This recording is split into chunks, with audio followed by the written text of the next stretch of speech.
Өршөөлөлд тавьсан хэсэгчилсэн хоргийг их хурлын гишүүд хүлээж авах хэсэг нь эргэлзээтэй байгаа. Гэхдээ өнөөдрийн байдлаар ардчилсан намаас Зоригт Батчимэг Тэмүүжин нарын 10 гишүүн хоргийг хүлээж авахаа мэдэгдээд байгаа бол Иргэний зориг ногоо намаас их хурл томилогдсон оюун Дэмбэрэл за шудраг сэвслийн бүлгээс уянга үүн дээр нэмэгдээд бие дагч 3 гишүүн дэмжихээ илэрхийлсэн. Харин хуулийг гарсан цагаас нь эхлээд эсэргүүцэж байгаа ардын намын бүлгээс гишүүд дэмжих хэсэг асуудлаар ам нэхгүй байгаа ч хоргийг хүлээж авахаа нэмдэрж гишүүн мэдэгдээд байна. За харин иргэдийн тухайд ерөнхийлөгчийн хоргийг их хурлын гишүүд нийтээрээ хүлээж авах ёстой гэх байр сууриас хандаж байна. Тий хориг тавьсан зөв л гэж бодож байна. Ард түмний хөрөнгийг хэдэн тэрбум маань идчихэд тэгээд одоо өршөөлөө хуулинд дараад ямар ч ялгүй өнгөрнө гэхээр жоохон харамсалтай санагдаж байна. Авилгал авч байгаа хүмүүсийг чи яаж өршөөж болох вэ?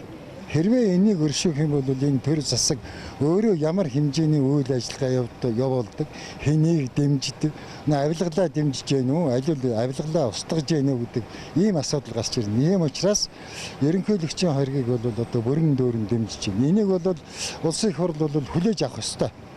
Миний бодлоор яг албан тушаалаа оруулан ашигласан хүний үнэн зөвөр нь яг үнэлж яг оруулан ашигласан хүн дээр нь ажиллаж чадж гэнэ үү эсвэл хэлмэгдүүлж гэнэ үү гэж бодож байна.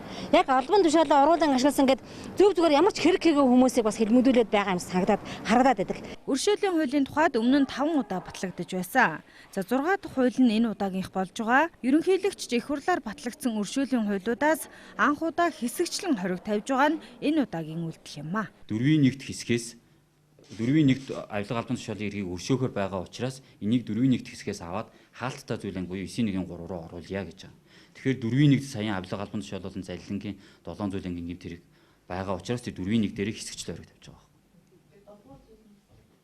7 дугаар зүйл нь өөрөө юу гэсэн зүйл вэ гэхээр өршөөлийн хэрэг бүртгэл мөрдөн байцаалт болон шүүгэн шатанд байгаа хэргийг өршөөн хэлтрүүлнэ гэсэн зүйл залтай. Тэгээ 4-1 чинь болохоор өөрөө зөвхөн ялтнуудад ялаа идэж байгаа ялтнуудыг 5-1 болон 9-1-ийн 3 цааснаас бусад гэмт хэрэгтнүүдийг ялаас өршөөнө гэсэн. 7 дугаар зүйл бол ялтнуудад хамаатай. Тэр ялтнууд дээр 7 дугаар зүйл дээр мөн байдлын авилга албан тушаалын гэмт хэрэг. Гэхдээ хэрэг бүртгэл мөрдөн байцаалт болон шүүгэн шатанд байгаа гэмт хэрэгүүд хамаарч байгаа байхгүй.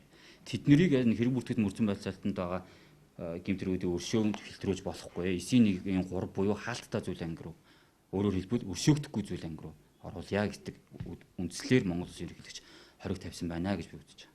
Өршөөлийн тухай хуульд хэсэгчлэн хориг тавиад байгаа ч хоригоос бусад залтуудыг хууль хэрэгжүүлэхээр томилогдсон комиссийн гишүүд хэрэгжүүлэх ажлаа хийж өгч болно гэж дэгийн тухай хуульд заасан байдгийн байна. За энэ хуулийг төсөл байхаас нь эхлээл ажлын хэсгийг нь ахалж байсан хууль зүйн сайдын тухайд анх өргөн барьснаас шал